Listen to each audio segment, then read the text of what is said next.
Ok. Bueno, entonces, como les comentaba, el día de hoy vamos a estar en esta sesión que va a abordar el tema de vapear, implicaciones para la salud, representando acá también desde la Oficina de Bienestar y Salud, nos va a estar acompañando y también es parte del grupo de expositores el doctor Alan Jiménez Alpizar, él es médico coordinador del área de atención extrahospitalaria, perdón, de la Oficina de Bienestar y Salud. También nos acompañan las estudiantes de psicología, Graciela Corilla Sandoval, María Paula Rivela Calderón y la compañera Maripaz Soto Chávez, como les decía, representando a la Escuela de Psicología y por parte de la Escuela de Enfermería, desde la Unidad de Prevención, Consejería e Investigación en el fenómeno de las drogas, estamos la compañera Ángel Burola Castillo y mi persona, Mariela Rodríguez Valerio, como enfermeras de dicha unidad. Entonces, a continuación voy a dar pase a los compañeros y nada más comentarles que voy a estar pasando por medio del chat un link para que ustedes puedan registrar su asistencia a esta sesión. Entonces, por ahí igual lo voy a estar pasando cada cierto tiempo. Si alguien tiene dudas, consultas a lo largo de la sesión, por favor, con total libertad, pueden comunicarlo por medio del chat o también pues vamos a estar pendientes acá de las manitas que se levanten. Entonces, adelante, compañeros. Buenos días, mi nombre es Ángel Burola y yo voy a estar asumiendo la primera parte, que es específicamente lo que es el generalidades del vapeo. Después las compañeras de psicología estarían asumiendo lo que es la psicofarmacodependencia y el doctor Jiménez estaría asumiendo lo que son las patologías asociadas al vapeo, todo aquello que está sucediendo hasta ahora. Vamos a arrancar un poquito con lo que serían lo que es el vapeo en sí. El vapeo es este uso de cigarrillos electrónicos o dispositivos para introducir al cuerpo diferentes sustancias. El, Realmente no hay muchísima información sobre los mismos porque es algo relativamente nuevo. Y lo que en realidad hace es que el líquido se convierte en diminutas partículas de aerosol para que sean introducidas a nivel del sistema respiratorio. Es un vapor, no es un humo.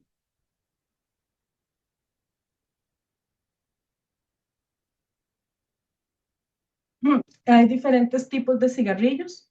Los cigarrillos electrónicos iniciaron como una supuesta terapia para el reemplazo de lo que es fumar. Sin embargo, hay dos tipos. Está el sistema de sin nicotina, que es el que más se está vendiendo ahora como terapia de reemplazo. Sin embargo, este tema está en estudio. Y los que administran directamente la nicotina.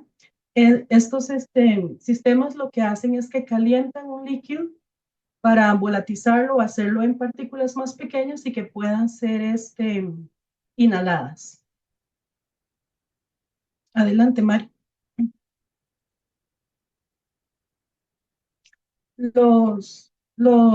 Estos dispositivos funcionan de la siguiente forma. Hay una recámara donde está el líquido, el jugo o el líquido es como se conoce. Hay un microprocesador que controla una luz LED, que es donde se da el inicio, la batería, que es lo que el soporte eléctrico para que se caliente este líquido. En algunos de los dispositivos podemos ver que se enciende una luz simulando, un cigarrillo como quien enciende. Está el atomizador que hace que esta sustancia ya volatizada, ya caliente, ingrese por medio de la boquilla a lo que sería el consumidor. Continuemos. Estas serían las partes básicas, que sería la batería, el botón para accionar el sistema, el cartucho, que sería donde estaría contenido todo lo que es el líquido, todo lo que se va a volatizar, la resistencia que calienta el líquido y lo convierte en vapor, y la boquilla por donde ingresa. Hay de diferentes tamaños. Este que está en pantalla es de unos cuantos usos nada más. Hay otros, los más grandes, que son los que son dispositivos recargables. Y, y en algunos casos estas baterías se cargan como con un cargador de teléfono, ¿verdad? Ya sea un toma o una computadora se pueden conectar. La composición del líquido es un poco incierta. Los que están certificados, digamos, son fabricados a nivel más industrial, tienen principios activos como nicotina o marihuana. En algunos casos, ellos, la casa productora indica que no tienen estos ingredientes, pero en todos se encuentran rastros químicos de estos principios. Tiene compuestos orgánicos volátiles para que este líquido se pueda convertir en un vapor. Hay productos químicos saborizantes, estos que le dan el olor y el sabor a frutas. Y hay múltiples ingredientes inactivos y adicionales, diferentes químicos, productos de la combustión. Todo esto es en base al estudio que le han hecho a los líquidos. Sin embargo, la FDA, que es esta organización que nos aprueba los, los fármacos, no ha hecho un estudio a fondo y con tiempo de esta composición, ya que estos dispositivos son relativamente nuevos. Entonces, no hay una ciencia cierta de que lo que se está presentando en estos líquidos sea realmente lo que ellos indican en los ingredientes. En algunos casos se han encontrado hasta aceites y residuos de vitamina E, lo que conlleva a riesgos bastante serios a nivel pulmonar. Continuamos. Le doy el paso a las compañeras de psicología. Bueno, primeramente vamos a pasar un Mentimeter como para saber cómo estamos de algunas cosas, creencias, ideas, mitos y demás. Entonces, no sé si me dejan compartir quizás la pantalla. Muchas gracias. Bueno. Ay, no puedo compartir. Tal vez, Cristian, si nos puedes colaborar habilitando para compartir.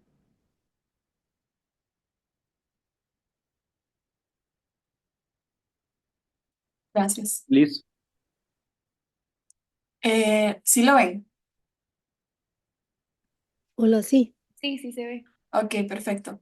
Entonces, aquí estaría el QR o si no, eh, también hay como unos códigos ahí. Si quiere pueden meter el código, meterse a Mentimeter. No sé si todo el mundo sabe, si no, también les podemos guiar.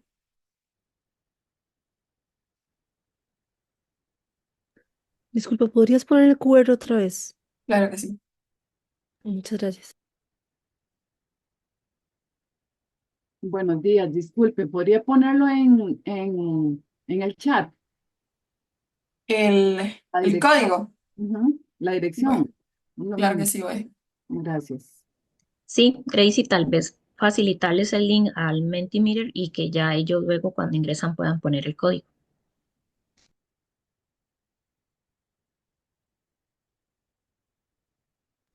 Muchas gracias.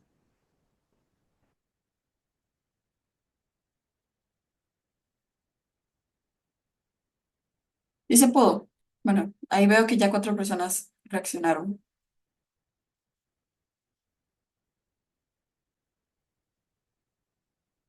Ok, entonces la primera, ¿crees que el vapeo es menos dañino que fumar cigarrillos? ¿De acuerdo? En desacuerdo.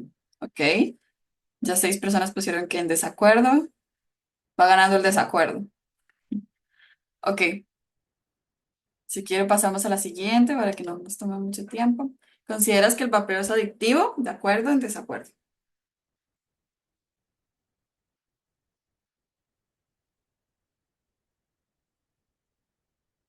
Ok, ¿Piensas que el vapeo debería estar prohibido en espacios públicos cerrados? Igual que el tabaco. Ok, ok, está bien. Sigamos. ¿Estás de acuerdo con que se ofrezcan sabores frutales o dulces en los vapeadores?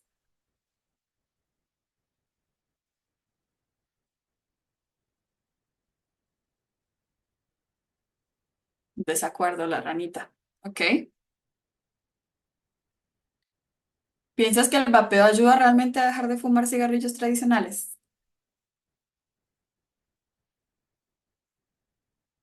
Mm, Ok, este está un poco más balanceado que los otros.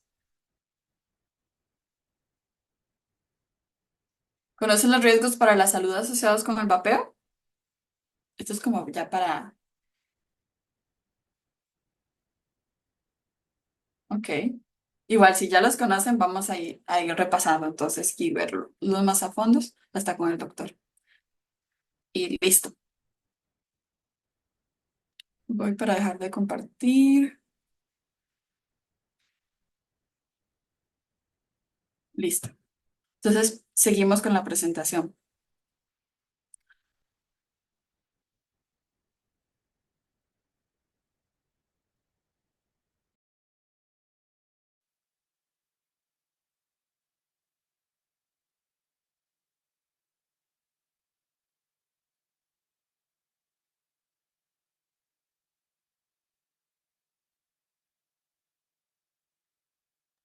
Bueno, yo les voy a explicar un poco cómo la nicotina interactúa y llega a afectar, ¿verdad?, nuestro cerebro y bueno, el por qué puede llegar a ser tan adictiva como muchos opinaron en el Mentimeter. Bueno, para empezar, es importante entender que la nicotina interactúa directamente con el sistema de recompensa del cerebro, específicamente con unos receptores que tienen un nombre muy raro. Se llaman acetilcolina nicotínicos. Y bueno, cuando tenemos este consumo de la nicotina, esta sustancia suele llegar muy rápido al cerebro y se une a estos receptores que les menciono y los activa. Y esto, bueno, ¿qué es lo que provoca? Provoca una entrada de iones como el sodio y el calcio que despolarizan las neuronas y desencadenan la liberación de neurotransmisores. Pero realmente el neurotransmisor en el que nos debemos enfocar más es en la liberación de dopamina. Podemos cambiar la filmina. Bueno, ¿dónde ocurre todo este proceso que les acabo de mencionar? Principalmente ocurre en una parte del cerebro que se llama el área tegmental ventral. Aquí es donde se libera la dopamina y viaja a otra parte del cerebro que se llama el núcleo accumbens, que es así, podríamos llamarlo como el centro de recompensas del cerebro. Entonces, este proceso lo que genera son esas sensaciones placenteras que suele experimentar, ¿verdad?, el consumidor después de consumir la nicotina. Entonces, estas sensaciones placenteras se terminan asociando directamente al consumo de nicotina y esto suele, pues, reforzar su hábito, ¿verdad? Ajá. Pero bueno, la dopamina es una parte muy importante de este proceso, sin embargo, no actúa sola, ¿verdad? En el cerebro está acompañada de otros neurotransmisores, por ejemplo, el glutamato, que se encarga de amplificar aún más esa liberación de dopamina que les menciono. También está involucrado el GABA, que es un neurotransmisor inhibitorio. Eh, y bueno, aunque su efecto sobre GABA se reduce con el tiempo, esto potencia la acción de esa dopamina. Y por último, también podemos ver implicados algunos sistemas como el de la serotonina y la noradrenalina, que suelen influir más en aspectos como el estado de ánimo y la atención. Em, Bueno, con el consumo continuo de la nicotina, es decir, cuando una persona ya consume de manera más permanente esta sustancia, el cerebro empieza a adaptarse. Entonces, ¿qué quiere decir? Que, bueno, cambian los receptores nicotínicos y, bueno, aumentan en su número y modifican esas conexiones neuronales que tienen. Y esto es lo que se suele conocer como plasticidad sináptica y es clave para poder entender cómo se termina desarrollando una adicción o una dependencia a la sustancia. Por último, no se puede ignorar el hecho de que la nicotina también interactúa con el sistema de estrés. Esto activa un eje del cerebro que también tiene un nombre muy raro y muy largo, que se llama el eje hipotalámico hipofisiario adrenal. Entonces, lo que hace es que libera hormonas como por ejemplo el cortisol, que puede hacer que las personas sientan que la nicotina les ayuda a lidiar con el estrés. Pero realmente lo que está pasando es que está perpetuando este ciclo de dependencia que les estaba mencionando anteriormente. Podemos pasar. Entonces, bueno, en resumen, un poco como para englobar toda esta explicación que les acabo de dar, la nicotina no solo provoca un placer inmediato cuando se consume, sino que literalmente modifica el cerebro. Esto para poder asegurarse de que busquemos esa sensación una y otra vez, ya que una vez que se experimenta nunca va a ser suficiente. Y bueno, este es un impacto profundo en la interacción de varios neurotransmisores, que ya revisamos algunos, y eso es lo que la convierte a la nicotina en una de las sustancias más adictivas que se conocen hasta el momento. Bueno, aquí me equivoqué con el subtítulo, se me olvidó cambiarlo, pero espero que entiendan. Eh, entonces, ¿qué pasa con la dependencia, verdad? O sea, esto no es solo algo biológico, obviamente es biológico, involucra sistemas biológicos, pero también es algo social. Y entonces, una investigación dice esto, es justamente el mecanismo de acción de la nicotina sobre sus receptores, lo que nos estaba explicando Marí, lo que conlleva a requerir cada vez más inhalación para conseguir el mismo efecto, el efecto de recompensa que nos estaba explicando. ¿Cómo se llama esto? Tolerancia. Y la necesidad intransigente de seguir consumiendo, lo que eventualmente va a conducir a la dependencia. Entonces, ¿qué es la tolerancia? Es como este efecto que tiene la persona de haber consumido continuamente una sustancia, en este caso el vape, y que eventualmente va a necesitar mucho más consumo para poder tener el mismo efecto recompensante que tenía antes. Está otro concepto que es la abstinencia, que tal vez hay algunas personas han escuchado sobre el síndrome de abstinencia, que no solo se da en sustancias psicoactivas, sino que se da también con la comida, con demás, ¿verdad? La abstinencia es la supresión del uso de la sustancia, en este caso el vape o la nicotina, voluntario o involuntario, porque puede ser involuntario porque no se tuvo que ser hospitalizada la persona. Esto genera algunos síntomas para por dejar la sustancia. En ocasiones puede ocurrir otras sustancias para paliar o el malestar durante el desapego del vape.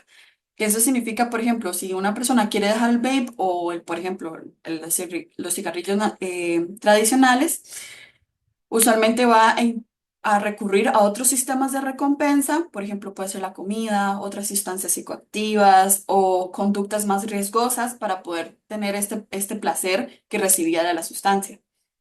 Sin embargo, hay que recordar que la abstinencia, lo- los síndromes de abstinencia solo duran unos días, hasta semanas, pero eventualmente se va a ir, ¿verdad? Y es todo parte del proceso de dejar la sustancia. Luego está la dependencia, que es muy difícil el dejar de consumir. La vida cotidiana gira en torno a esto y por eso es que muchas veces se da una afectación significativa en la salud integral de la persona o en las redes sociales, por ejemplo, el trabajo, el estudio y demás cosas, porque normalmente sus conductas van a estar dirigidas a solo consumir esta sustancia. El deseo de consumir es irresistible y hay una sensación de pérdida del control, además de que hay mucha ansiedad. Listo. Siguiente, por favor. Ok, entonces, ¿cómo se da la dependencia?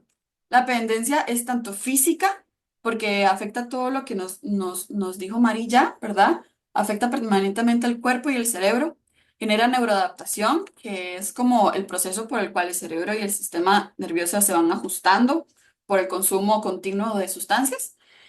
Y también es psicológica porque produce malestar, un malestar clínicamente significativo. Por eso se busca consumir permanentemente y se empieza que no se puede vivir sin esta sustancia. Entonces, hay como tres fases, hay que recordar que se da la dependencia, como el camino a la dependencia. Sin embargo, también hay que saber que esto no es como así, ¿verdad? En todos los casos, también se puede ir hacia atrás, se puede ir hacia adelante, Puede ser que una persona solo esté en uso intenso y continuo durante toda la vida y demás.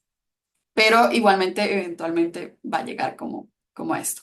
Está el uso esporádico, que es cuando empieza como el consumo recreacional y esporádico. Normalmente se da un consumo social, que es en grupos grandes y en dosis pequeñas, o cuando usted se va de fiesta y usted dice, ay, solo es para la fiesta, y ya. Eh, y también hay que recordar que es un proceso de aprendizaje. Entonces, todo este sistema de recompensa que nos ha estado dando nos dice como, ah, esta sustancia me hace sentir esto que me gusta, entonces voy a seguir consumiéndola. Y entonces eso nos lleva al uso intenso y continuo, que es el patrón de consumo intenso, sostenido y escalado, que hay una conducta frecuente de búsqueda y deseo de adquirir esta sustancia y un aumento en la dosis y frecuencia. Entonces puede ser que la persona también esté en abstinencia, quiere dejar el vape, pero usted llega a un lugar donde todo el mundo tiene los vapes y pues cae, ¿verdad? También está luego la pérdida de control, que es cuando ya la conducta está cristalizada, o sea que ya eso es lo que va a pasar.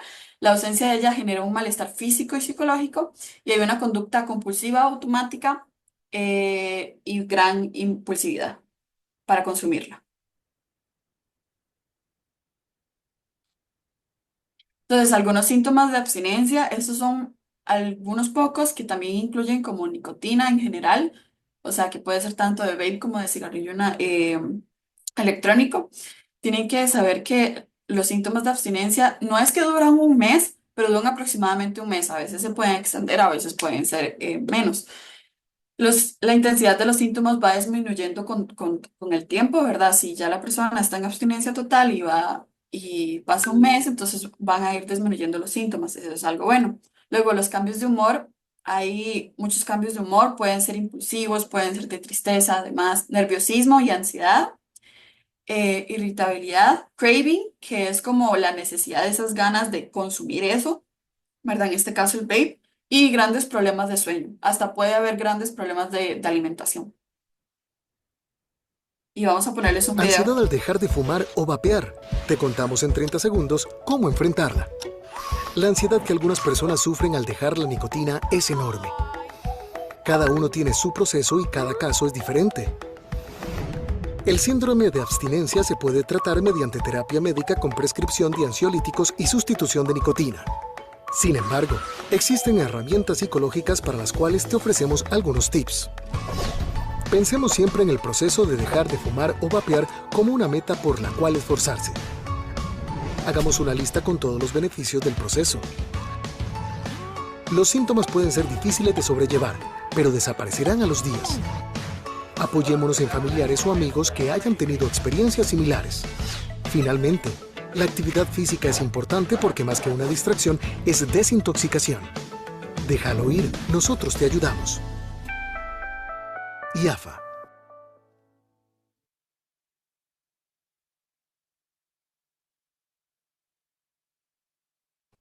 Bueno, pasamos a la siguiente parte.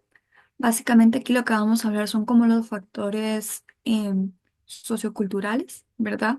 Y cómo pueden incidir con la parte más biológica, psicológica, que se relaciona con el consumo de sustancias psicoactivas, especialmente los vapes, ¿verdad? Entonces acá es como importante, perdón, hacer esa pregunta de qué lleva a una persona a vapear, ¿verdad? Entonces ahí podemos como tomar demasiadas variables, ¿verdad? Que pueden incidir en la persona para que tome esa decisión, ¿verdad? Entonces acá les muestro una cosa que utilizamos mucho en psicología, en ciencias sociales, que se llama la teoría ecológica de Bronfenbrenner, ¿verdad? Tenemos el microsistema, que es la parte más pequeñita, la parte de amistades, familia, ¿verdad? Eso claramente tiene un montón de incidencia en el consumo de sustancias, específicamente el vape, ¿verdad? Porque si en un grupo de amigos las personas consumen mucho nicotina mediante vaporizadores o en la familia, em, obviamente, ¿verdad? Eso se va a normalizar para la persona, ¿verdad? Luego tenemos el macrosistema y el exosistema, ¿verdad? Que es como más comunitario y a nivel como valores culturales, el régimen político, ¿verdad? La religión, las leyes, el modelo económico, ¿verdad? Si hay una gran industria detrás de los vaporizadores, ¿verdad? Se le va a incentivar a la persona a consumir mediante la publicidad, ¿verdad? O si hay mucha publicidad en sí, la persona se va a ver afectada por eso. Si la religión no le prohíbe consumir tabaco, ¿verdad? O cannabis, ¿verdad? Porque a veces los vapeadores, como mencionó Angie, tienen cannabis. eh, o las leyes no se lo prohíben, ¿verdad? Todo esto va a facilitar como en conjunto, ¿verdad? Como un pastelito como muy grande, ¿verdad? Como que se van agregando capas, ¿verdad? Que la persona pueda llegar a vapear y tal vez eventualmente eh, volverse dependiente, ¿verdad? Bueno, es importante mencionar también que hay factores genéticos y epigenéticos que pueden llevar a una persona a tender a buscar o a volverse dependiente de una sustancia psicoactiva, ¿verdad? ¿Podemos pasar, por favor? Ok, entonces desde psicología tal vez lo vemos como, hay muchos factores sociales, ¿verdad? Pero hay como dos factores muy grandes que son como los factores de protección y los factores de riesgo, ¿verdad? Entonces los factores de protección son todos aquellos que van a evitar que usted, en este caso, consuma sustancias mediante vapes, ¿verdad? Entonces son aquellos que reducen las posibilidades. Entonces aquí podemos pensar redes de apoyo, ¿verdad? Espacios libres de drogas, espacios libres de humo, habilidades de gestión emocional, ¿verdad? Como hablamos de esto del sistema de recompensa, mucha gente se siente estresada y lo que hace es va y vapea, ¿verdad? Para sentirse menos estresada por estos sistemas de recompensas, ¿verdad? O no sabe cómo solucionar un problema, entonces recurre a este mecanismo que es el vapeo, ¿verdad? Entonces acá yo puse como específicamente con vapeadores, ¿verdad? Una cosa que afecta a diferencia de las drogas ilegales es que, pues, los vapes son legales, ¿verdad? Usted los puede conseguir en cualquier lado, en un mini super, ¿verdad? En un Musi, en un más por menos, ¿verdad? También es que está como tal vez un poco más normalizado que otras drogas. Em, entonces, tal vez a nivel psicosocial, ¿verdad? Algunos factores de protección puede ser que haya más restricciones a nivel legal y como que las personas estén más informadas, ¿verdad? De que puede proteger a las personas para que no vapeen, ¿verdad? Y no desarrollen después dependencia, ¿verdad? Tal vez les pregunto a ustedes qué creen que puede ser un factor de protección que tal vez se nos esté yendo acá o alguno que se les ocurra con esto que hemos escuchado. Si no tienen nada que decir, todo bien. No, bueno, podemos pasar.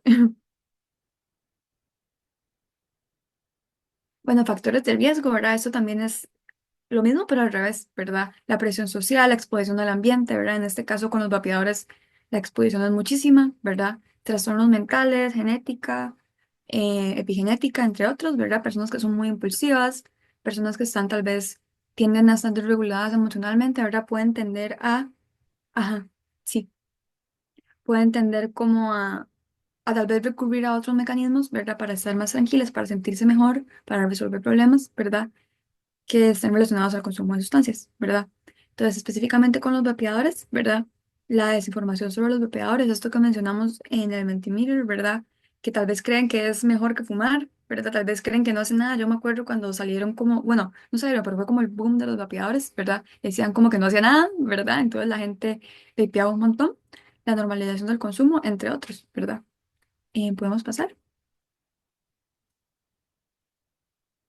Ok, bueno, como había mencionado Angie, ¿verdad? Es muy frecuente que en los vapes haya nicotina y cannabis, ¿verdad? Entonces vamos como a hablar un poco como en relación a estas sustancias y no a otras. Em, bueno, repasando un poco lo que dijo Marí, ¿verdad? Las regiones del cerebro afectadas por el vapeo son el área tegmental ventral, ¿verdad? Y esto hace sinapsis, ¿verdad? En el núcleo accumbens. Entonces, esto afecta el sistema de recompensas y el control motor. Con el sistema de recompensas lo que estamos viendo es que la persona empieza a liberar dopamina, ¿verdad? Y eso genera un montón de motivación y como ganas, ¿verdad? Ganas de seguir consumiendo. Y en el control motor, también la nicotina específicamente interfiere con los movimientos y la coordinación. También afecta la corteza frontal, ¿verdad? Y eso se relaciona con la atención y la memoria. Y específicamente, bueno, estas son, ¿verdad? Funciones cognitivas. Entonces, esto puede afectar la capacidad de concentrarse y aprender. Bueno, desde la psicología, tal vez. Ah, no, aún no. Gracias. Sí, falta esta parte. Digamos que podemos intentar como No es así realmente, pero es como para que quede más claro, ¿verdad? Hay como muchas formas en la que el consumo del vape, ¿verdad? Nicotina slash cannabis puede afectar la salud mental. Hay algo que es de la neuropsicología o la psicología que atiende en dependencia, ¿verdad? Hablan mucho que es la patología dual, que no es que nada más tiene un trastorno por consumo y tiene otro trastorno de la salud mental aparte, sino es que va junto, ¿verdad? Y como que se alimentan mutuamente, ¿verdad? Entonces, en este caso, con patología dual, lo que estaríamos viendo es un trastorno por consumo de sustancias y al mismo tiempo un trastorno de la salud mental, ¿verdad? Y generalmente se recomienda que estas, digamos, las personas que tienen estos trastornos, ¿verdad? Lleven como todo un tratamiento especializado, ¿verdad? Para personas que tienen estos dos trastornos. Entonces, los más comunes es cuando se consume tabaco, ¿verdad? Em, la persona consume, tiene el trastorno por consumo de tabaco, ¿verdad? No puede dejarlo y también tiene eh, trastorno esquizofrénico, ¿verdad? O y en el caso de cannabis, lo que más se ve, ¿verdad? Es como dependencia del cannabis y también episodios de psicosis cuando se consume cannabis o cuando se deja de consumir, ¿verdad? Y otras clasificaciones como más específicamente los trastornos, ¿verdad? Es lo que llamamos trastorno primario, que es el trastorno que está antes del consumo de sustancias, ¿verdad? Tal vez una persona con un trastorno de ansiedad, eh, un trastorno de depresión, tal vez algún trastorno que esté relacionado al control de impulsos, ¿verdad? Como el TDAH. Eh, pues eso pueda como facilitar un poco, ¿verdad? Que busque, busque como perdón, como que busca el consumo de sustancias, ¿verdad? Como que busca el vapeo para sentirse más tranquila, para sentirse menos triste, ¿verdad? Luego está el trastorno secundario, que es el que aparecería después, ¿verdad? Del consumo de sustancia por más de un mes. Y luego está el trastorno inducido por consumo, ¿verdad? Que es básicamente los episodios, que tal vez es como esto de las personas que cuentan que después de consumir cannabis tuvieron un episodio psicótico, ¿verdad? Empezaron a alucinar cosas, la pasaron súper mal, ¿verdad? Se sentían paranoicas, sentían que les estaban persiguiendo, que les iban a matar, ¿verdad? Y después de eso ya desaparece. Entonces, en ese caso sería un trastorno inducido por consumo, ¿verdad? Puede ser un episodio que es más cortito, pero eso puede variar de persona a persona, ¿verdad? Puede pasar. Listo. Entonces, como para ir terminando, no sé si sabían, pero el 30 de julio de 2024 se firmó un acuerdo en la UCR sobre el uso de dispositivos de vapeo en la UCR. Y esos son algo que ahorita lo paso tal vez en el chat como para que lo tengan en la mano y lo puedan leer todo si gustan, pero esas son algunas cosas que, pues que me parecieron interesantes. En la caja, en el periodo 2021 a 2024, se reportaron 3.170 casos de personas atendidas con diagnósticos relacionados con el uso de dispositivos de vapeo, del cual 40% fueron casos reportados en el 2024. 40% en el 2024. Asimismo, el principal grupo de edad es reportan trastornos en el país relacionados con el vapeo. En este periodo es de los 15 a los 29 años, o sea, personas jóvenes, y destacando los de 20 a 24 años con 206 hombres y 126 mujeres. También el Ministerio de Salud informó que de las 1.290 personas atendidas por daños pulmonares eran asociados a la práctica del vapeo, en lo que va de 2024. También la ley número ESA, Regulación de los Sistemas Electrónicos de Administración de Nicotina, sistemas similares en nicotina y dispositivos electrónicos que utilizan tabaco calentado y tecnologías similares, dispone en su artículo 3 los sitios prohibidos para el uso de estas, ¿verdad? Donde se incluyen los centros de trabajo, centros educativos, públicos, que somos nosotros, privados y formativos, instalaciones deportivas, celadores y sensores. Entonces, esto les llevó como a declarar a la Universidad de Costa Rica como un espacio libre de humo del tabaco, de los sistemas electrónicos de administración de nicotina, o sea, el vapeo y, y dispositivos electrónicos en general que se usan para tabaco. Y listo.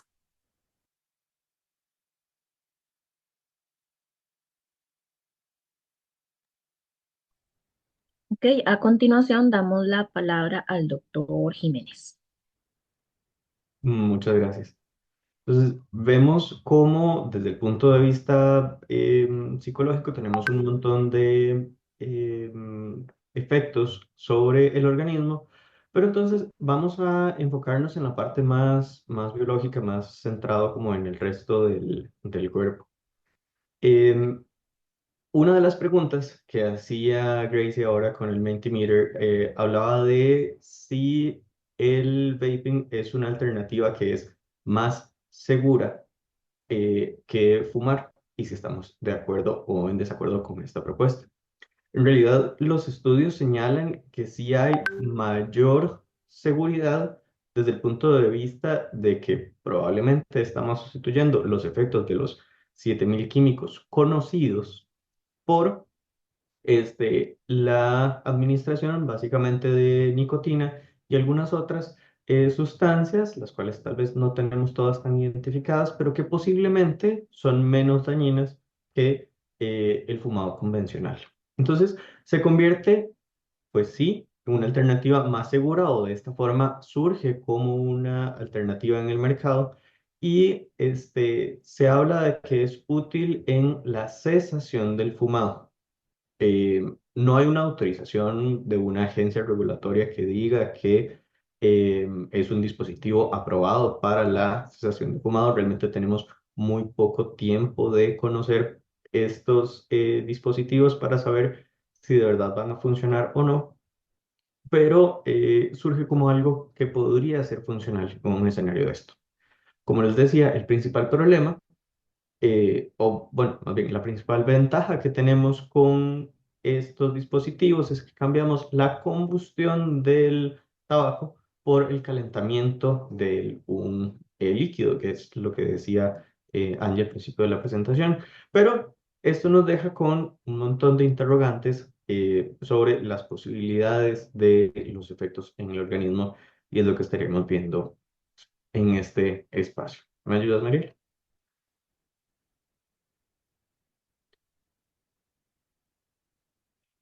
Básicamente, cuando nosotros queremos analizar qué es lo que hacen estos dispositivos en el organismo, lo vamos a ver directamente relacionado con los efectos directos por la inhalación. Y luego tenemos un grupo que son las lesiones asociadas al mal funcionamiento o al mal uso de los dispositivos. Esta imagencita que en realidad me gustó porque nos resume mucho de qué forma podemos analizar la situación con los dispositivos. Habla de las partes del dispositivo y eventualmente de qué forma vamos a poder tener efectos relacionados con el uso de estos dispositivos. Es una investigación de hace más o menos como unos 3 años, entonces tal vez no es la información más reciente, pero sí nos resume bastante bien la evidencia hasta el momento. Entonces, tenemos un asunto donde tenemos los dispositivos, van a tener ciertos materiales como cables, como el atomizador, como fibra de vidrio o que algunas de las soldaduras no se haya hecho adecuadamente y nos va a generar un potencial efecto a la hora de que estos vayan a dañarse. Luego, propiamente el componente del líquido que contiene pues, el propilenglicol, el glicerol, la nicotina, saborizantes, otros compuestos que no estén enlistados como tal en la lista de ingredientes o que las concentraciones son tan pequeñas que no se considerarían importantes a la hora de hacerlos, pero todos estos componentes de líquido son calentados y aerosolizados. Realmente no se trata tanto de un vapor, no todo el tiempo es meramente como decir vapor de agua, sino que hay un atomizador en algunos casos que lo que va a hacer es generar unas pequeñas partículas que van a ser inhaladas por la persona. Este aerosol pues va a contener el propilenglicol, el glicerol, la nicotina, los saborizantes, pero además puede ser que el acto de haberlos calentado nos vaya a generar nuevos componentes como la acroleína, el acetaldehído, el formaldehído, la acetamidina, partículas de los metales que pudieron haberse desprendido del elemento que los calienta y eventualmente vamos a tener efectos dañinos o deleterios en el organismo que tienen que ver con la irritación respiratoria, anormalidades en la función pulmonar, inflamación a nivel pulmonar, daño al epitelio, el recubrimiento de las vías respiratorias, eh, en la parte de la citotoxicidad, estrés oxidativo, aumento de marcadores inflamatorios, que nos pueden llevar a efectos que ya conocemos o que simple y sencillamente no hemos tenido suficiente tiempo para analizarlos. Entonces, pasamos a la siguiente diapositiva. En el 2012 se realizó un estudio que nos hablaba de los efectos agudos del consumo o de la utilización de los dispositivos de vapeo.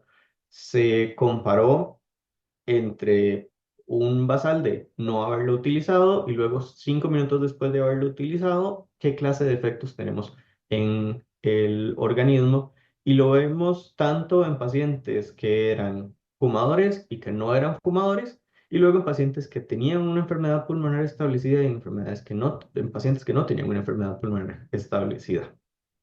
¿Qué es lo que empezamos a ver en ese momento? Bueno, empezamos a ver de una vez que el uso de los dispositivos de vapeo después de 5 minutos de utilización continua nos van a provocar una disminución de la fracción expirada de óxido nítrico. Esto habla de que el óxido nítrico como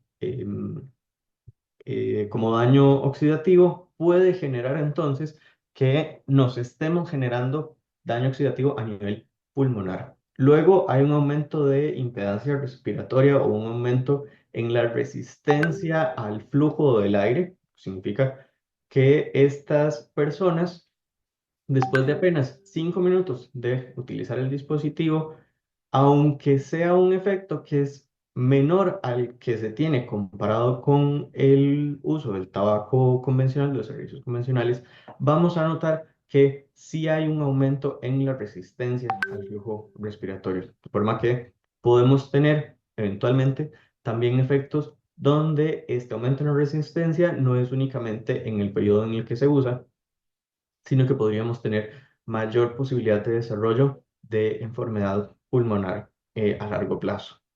Y en pacientes que ya tienen enfermedad pulmonar establecida, igual que cuando se trata de pacientes que son digamos que utilizan los cigarrillos convencionales, hay un aumento de la tos, un aumento de las sibilancias, que es ruido respiratorio que se produce en los pacientes, por ejemplo, asmáticos, cuando el flujo respiratorio se restringe bastante, y por lo tanto también hay aumento de exacerbaciones de asma. Entonces, vemos que no necesariamente necesitamos exponernos a una duración extendida de la exposición, sino que con apenas 5 minutos de uso vamos a tener efectos sobre nuestra función pulmonar y que, pues, a la larga van a tener un efecto deleterio en nuestra salud.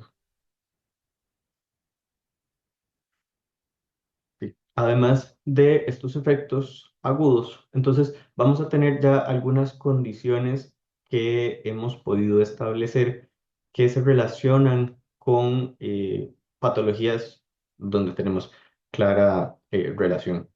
Tenemos la lesión pulmonar asociada al uso de cigarrillos electrónicos o productos de vapeo, que en las investigaciones aparece como EVALI, que son estos casos que el Ministerio de Salud ha estado reportando con mayor frecuencia recientemente. Luego tenemos los efectos de los químicos que son producidos en el dispositivo, tanto los químicos que pues son colocados ahí a propósito, como los que se producen a la hora de que hay transformación por el acto de la combustión o el calentamiento de las sustancias. Y luego lo que ya hablaban las compañeras sobre el efecto de la nicotina o el THC en los productos que son em, con cannabis, que son los componentes que tienen potencial adicción. ¿sí? La EVALI, como les decía, que es esta falla pulmonar relacionada con el uso de los dispositivos, se da una injuria, un daño a nivel pulmonar que nos lleva al desarrollo de falla respiratoria con inicio de los síntomas en el plazo de 90 días del uso del cigarrillo electrónico. Entonces, esta es como nuestra definición operativa. Vamos a tener pacientes que en un plazo de 3 meses desde que iniciaron con el uso de los dispositivos, nos van a desarrollar una falla respiratoria. Cuando ingresan estos pacientes al hospital, vamos a ver en las imágenes médicas algunos infiltrados, que son como algunas manchitas que se van a ver a nivel de los pulmones, tanto en la radiografía como en el TAC o en otros estudios de imagen. Pero a la hora de que le buscamos, no tenemos datos que sugieran que hay un proceso infeccioso, entonces no tenemos una infección en ese pulmón. Y le buscamos por todo lado una causa adicional y a ese paciente no logramos definir que haya alguna otra causa y por lo tanto definimos que esta lesión pulmonar ocurre producto de la exposición o del uso de los dispositivos de vapeo. Estos pacientes empiezan a desarrollar síntomas pulmonares como la falta de aire, dolor en el pecho, tos que puede ser con o sin flemas, puede ser una tos no productiva, y en ocasiones pueden desarrollar hemoptisis, que eso es toser con sangre. Hay otros síntomas gastrointestinales como náuseas, como vómitos, como dolor de cabeza y la fiebre y el malestar general asociados a una condición donde el cuerpo básicamente está defendiéndose de que algo está pasando, pero no identificamos ante específicamente qué. Estos pacientes, por lo general, son hombres, como nos mostraban en la estadística ahora al final de la presentación las compañeras en psicología, es más frecuente en hombres, a veces es una relación de 2 a 1 o superior. Es más frecuente en adolescentes o en adultos jóvenes. Esto tiene que ver con el hecho de que eh, pues el tabaco sabe feo, pero los dispositivos electrónicos los podemos saborizar y darle un saborcito dulce. Entonces, es más frecuente o con más frecuencia son adolescentes o adultos jóvenes que nunca habían utilizado el tabaco que optan por utilizar estos dispositivos porque tienen sabor. Entonces, vemos cómo incluso en colegios ya hay presencia de estos dispositivos y entonces son personas que incluso inician más temprano que la edad media para el fumado y por lo tanto vamos a tener mayor frecuencia de daño a nivel pulmonar por todo lo que tiene que ver con la disregulación del control de impulsos, que es algo que veo que abordo un poquito más adelante en la presentación.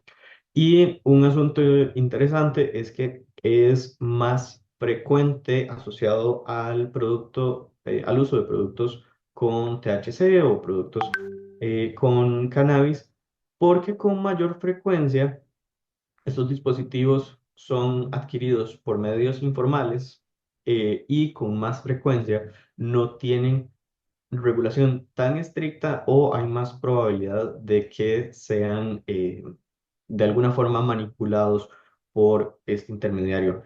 Y lo curioso es que la misma información que se obtiene pues, acá con los datos del Ministerio de Salud, es lo mismo que se observa en los estudios internacionales. Esta referencia es de un reporte de la CDC donde básicamente tenemos la misma prevalencia, el mismo comportamiento de los casos en los pacientes en el país a como ocurre en los Estados Unidos. ¿Sigue?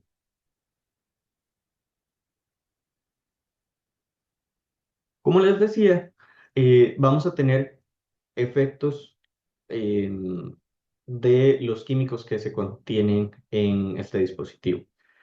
Esta detectado y altamente reportado la emisión de acetaldehído, acroleína y formaldehído en los cigarrillos electrónicos. Estos mismos compuestos también se encuentran en el humo de tabaco. Entonces, em, hablamos de que es una alternativa más segura porque tenemos una concentración menor de estas condiciones, pero, y esto está bien identificado, la presencia o la inhalación del acetaldehído, de la acroleína, del formaldehído, se asocian a enfermedad y a enfermedad pulmonar y enfermedad cardiovascular y particularmente con el formaldehído con potencial riesgo de cáncer.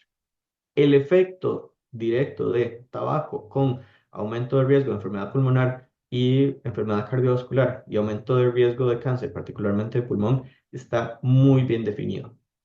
Con el uso de los dispositivos de vapeo, no, simplemente no hemos tenido suficiente tiempo para saber si esta relación también está presente de la misma forma. Sabemos, porque ya lo hemos podido definir, que se emiten estos mismos compuestos, pero usualmente es la exposición de 20, 30, 40 años al humo de tabaco lo que lleva al desarrollo de estas enfermedades.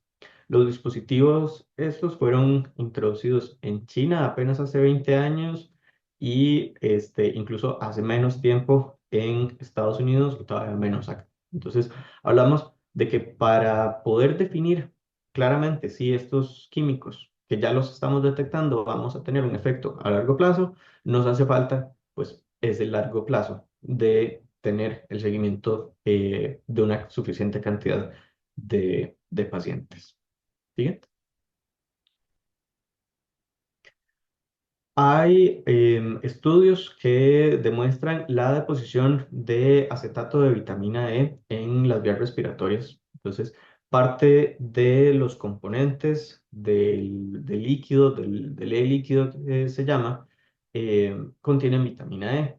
La vitamina E como tal no produce ningún efecto negativo, pero el acetato de vitamina E se deposita en las vías respiratorias. Cuando nosotros generamos depósito de esta sustancia, las células que se encargarían de comerse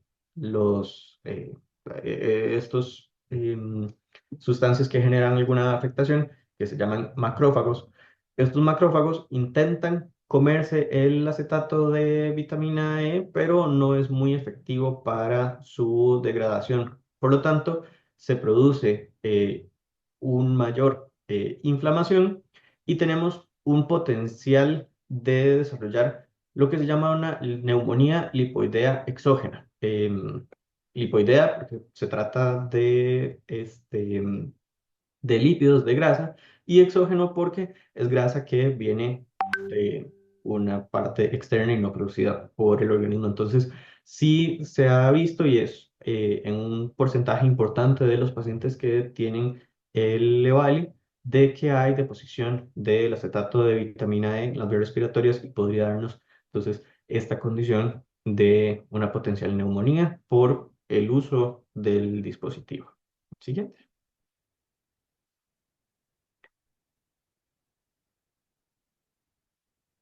Además de los efectos en el sistema límbico de recompensa, la nicotina tiene efectos cardiovasculares que son inmediatos y que son a largo plazo.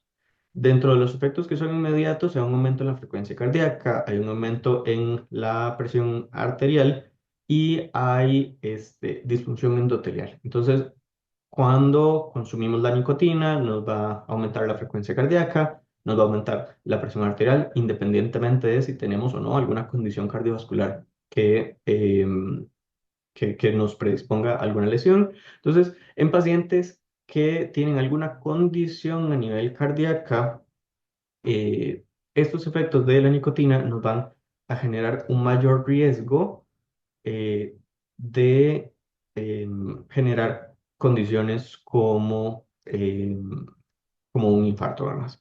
Luego, entonces, a largo plazo, vamos a tener una potencial asociación con enfermedad cardiovascular. De nuevo, a largo plazo no tenemos suficientes datos de exposición a largo plazo porque los pacientes no se han expuesto por tanto tiempo para definir después de cuánto tiempo de exposición tenemos una relación clara a cómo si tenemos la definición, por ejemplo, con el tabaco, donde el equivalente a 20, 20 paquetes al año, que es fumarse un paquete diario por 20 años, nos genera ya un efecto claro. Siguiente.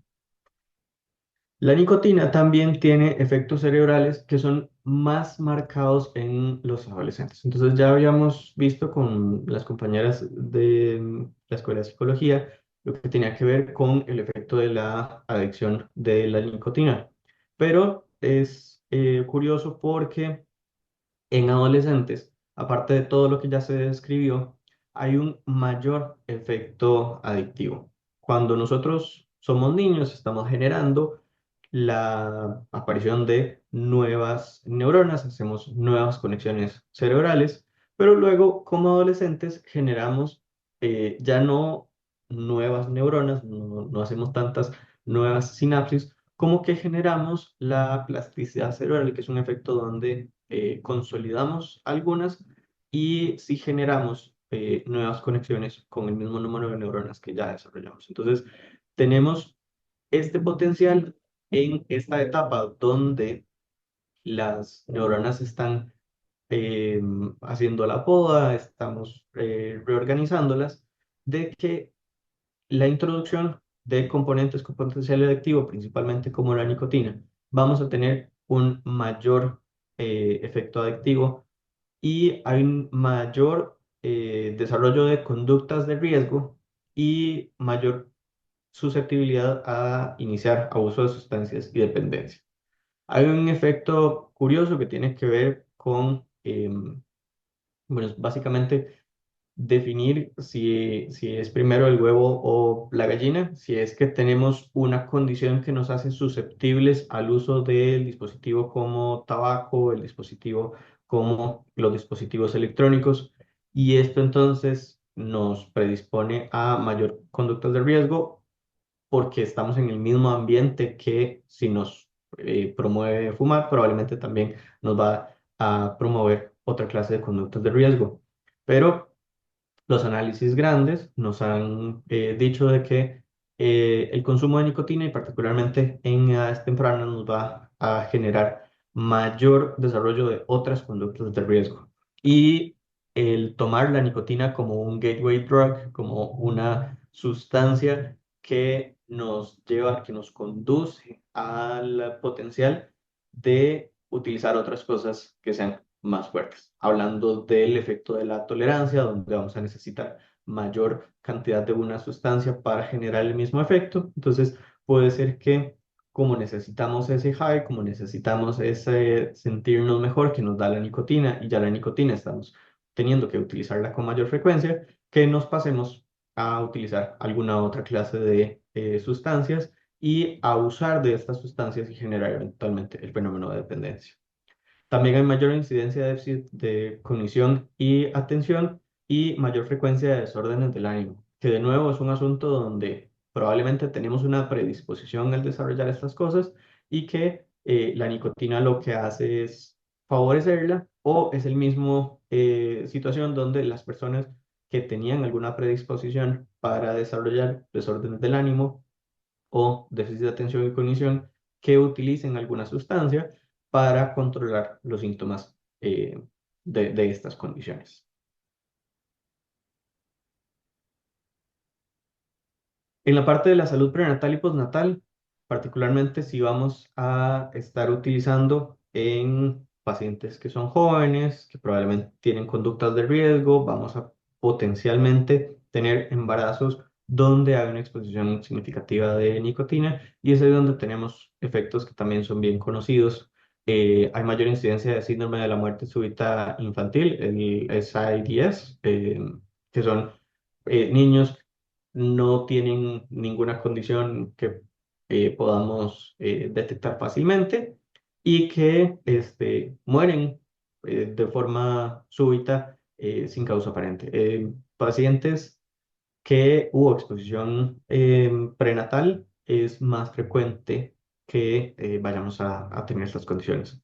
Luego hay un desarrollo alterado del cuerpo calloso, que esto puede entonces generar alguna clase de trastornos de coordinación y desarrollo motor, hay déficit en procesamiento auditivo, hay mayor incidencia de comportamientos de apetito y consumo, entonces si hubo exposición materna a la nicotina durante el embarazo, es más frecuente que el niño desarrolle en algún momento obesidad o algún otro trastorno de apetito y consumo.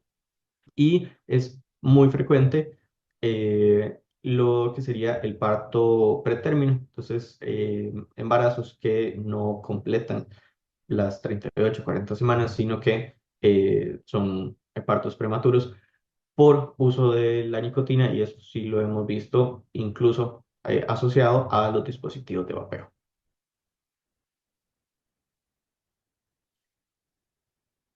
Tenemos esta otra nebulosa de que hay otra clase de sustancias que pueden ser producidas y que no necesariamente sabemos de qué se trata. ¿Por qué? Porque aunque la mayoría de los químicos que son utilizados como saborizantes son generalmente reconocidos como seguros, eso significa que podemos tomarlos y por lo general no van a generar ningún efecto deleterio. No han sido probados, uno, por vía inhalada, no han sido aerosolizados, sino que cuando se marcan como seguros para el consumo es porque podemos comerlos por boca y no produce ningún efecto, pero tampoco hemos probado su seguridad a la hora de que los calentamos. No es lo mismo que probemos algo que tal vez fue sometido a las temperaturas de cocción, donde llevamos el hervor a cerca de los 100 grados, a que llevemos a más de 350 grados centígrados en algunos dispositivos a la hora de que los calentamos para la inhalación. Entonces, estos químicos que podríamos estarlos comiendo sin ningún problema, a la hora de que los inhalamos aerosolizados, podrían generar depósito en vías respiratorias y eventualmente producir otra clase de efectos adversos para la salud que no hemos llegado a definirlos porque no hemos podido probar exactamente cómo se comporta a la hora de que cambiamos la vía de administración. ¿Sí?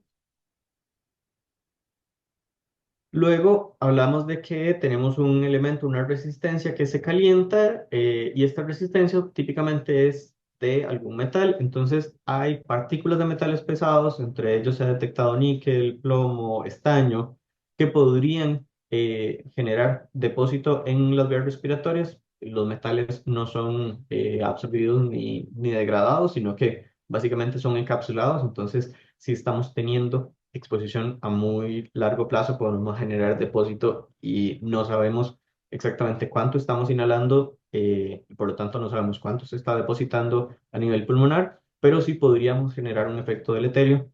Y luego, aunque hay una lista de ingredientes y las agencias regulatorias por lo menos señalan qué cosas debería incluir, no hay una regulación muy eh, cercana a estas cosas, ni tampoco es tan estricta como nosotros quisiéramos.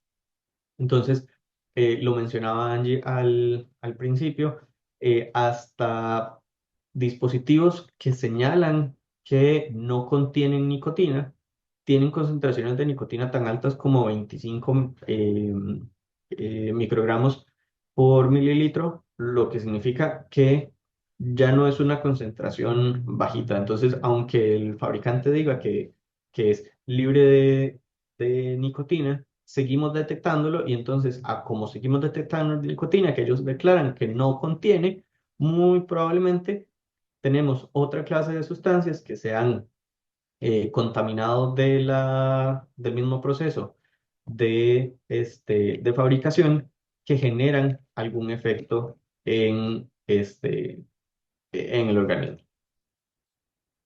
¿Siguiente?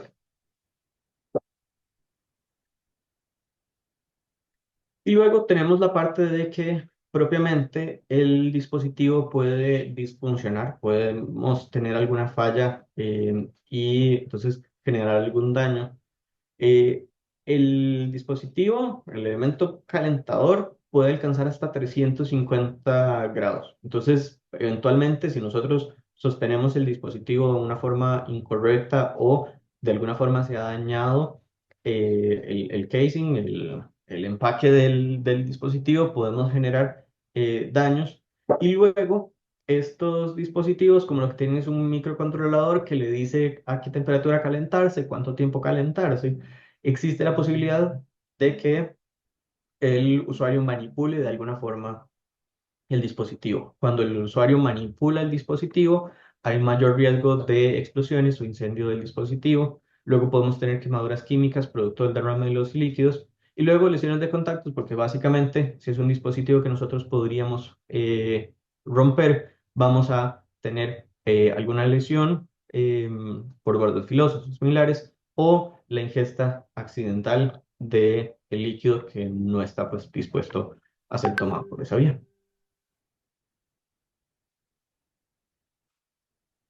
Con la sobredosis de nicotina, que tiene que ver con la ingesta accidental, esto se da con mayor frecuencia en pacientes, perdón, en niños, donde dejamos el cartucho tal vez ahí mal puesto, el cartucho fue de alguna forma adulterado, entonces no tiene los dispositivos de seguridad para evitar el consumo accidental y pues se da la ingesta de la nicotina, donde podríamos tener desde náusea, vómitos, dolor de cabeza, algo de mareos, si la ingesta fue de una dosis relativamente baja, pero como un estimulante podríamos generar convulsiones, taquicardia, confusión e incluso la muerte si generamos una ingesta en dosis mayores.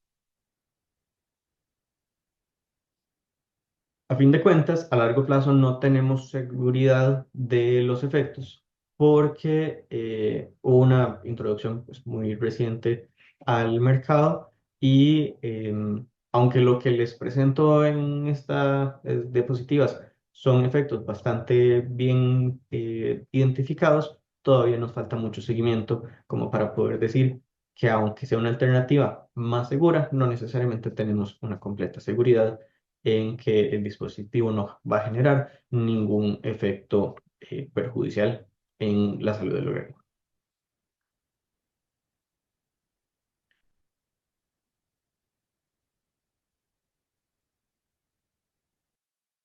Perdón, estaba muteada. Muchísimas gracias a los compañeros expositores. Vean que pues podemos llegar también a la conclusión con todo lo que ellos nos exponen que pues hay todavía muchísimo por indagar sobre estos dispositivos y justamente como decía el doctor, es desde este desconocimiento que todavía no podemos identificar realmente cuáles pueden ser todos esos efectos, ¿verdad? Que pueden ser todavía más graves de los que se presentan actualmente.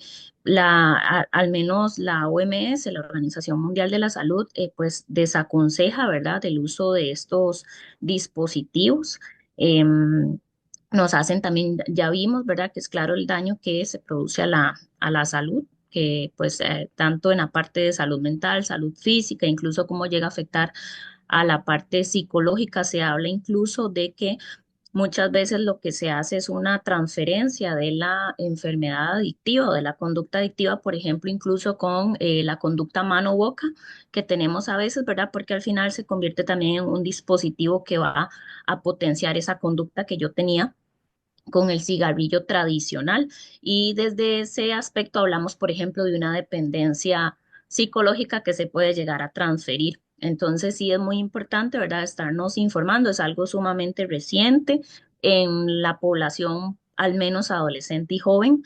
Es donde es más se está infiltrando, tiene muchísimo que ver también, como las compañeras decían, por el marketing que estos dispositivos manejan, ¿verdad? Tienen colores muy llamativos, olores también súper llamativos y eso hace que también sea muy confusa la información y recordemos que también nuestra población, pues adolescente, está en pleno desarrollo también a nivel cerebral, entonces toda esta parte incluso de pensamiento crítico con el que ellos pueden recibir esta información no es la misma, ¿verdad?, que las personas adultas, entonces pues es muy importante también. Y la idea de esta sesión es no solo que ustedes se puedan informar, sino también que podamos transferir esta información a las demás personas, ¿verdad? A las personas que nos rodean.